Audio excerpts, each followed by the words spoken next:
उनका योगदान समाजवादी पार्टी को मजबूत करने के लिए लगातार बना रहा है। और मुझे याद है जब पहली बार उनके साथ सीतापुर में मैंने कार्यक्रम किया था रथ के माध्यम से, उस समय वो चुनाव जीते थे और रथ के कार्यक्रम में लगातार वो रहे थे। ये बात मैं 11 के लगभग की बात बता रहा हूँ, उससे पहले की। बाद में क्षेत्र में जितना वो काम कर सकते थे काम किया उन्होंने, और उसी की लोकप्रियता है कि आज भी उनसे इतने लोग जुड़े हुए हैं। जिन परिस्थितियों में वो रहे, उन्होंने अपने स्वास्थ्य की परवाह नहीं की, जनता के दुख में शामिल बने रहे, जनता की कैसे सेवा हो, मदद हो, उन्होंने अपने शरीर की परवाह नहीं की। बातचीत में अभी परिवार के लोगों ने बताया कई बार उनके पैरामीटर्स किडनी के इधर उधर हो जाते थे, बढ़े नज़र आते थे, लेकिन उसके बावजूद भी जनता से संपर्क नहीं तोड़ते थे। इधर उनका इलाज काफ़ी हुआ। आखिरी में वेदांता में जब अस्पताल में इलाज हो रहा था, हम समाजवादी लोग सब गए थे, डॉक्टरों से भी बातचीत हुई।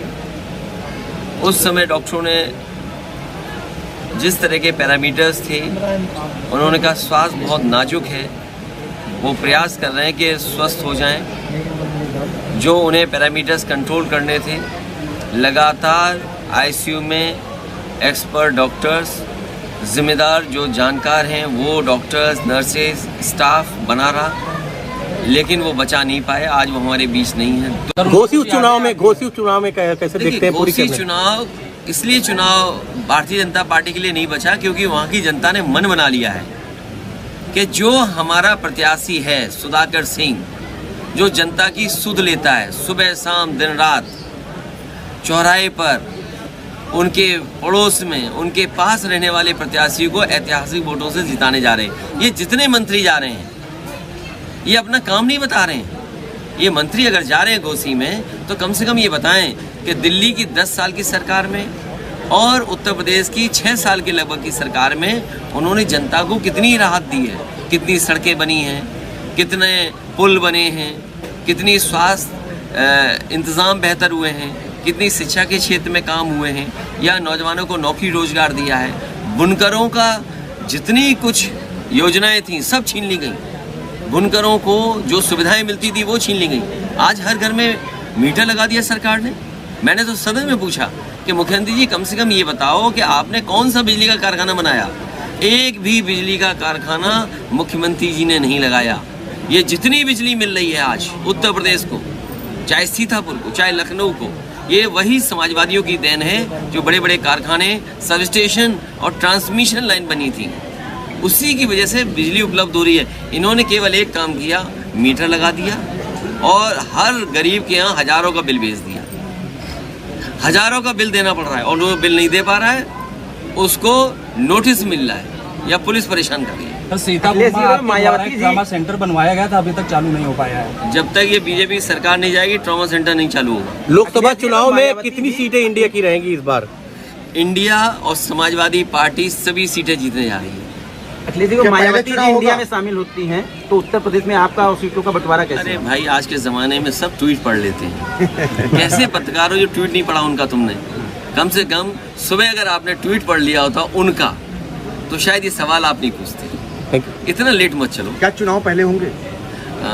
चुनाव मैं समझता हूँ जब होंगे तब के लिए समाजवादी पार्टी तैयार है। कौन संयोजक बन रहा है? ये बड़ा सवाल नहीं है।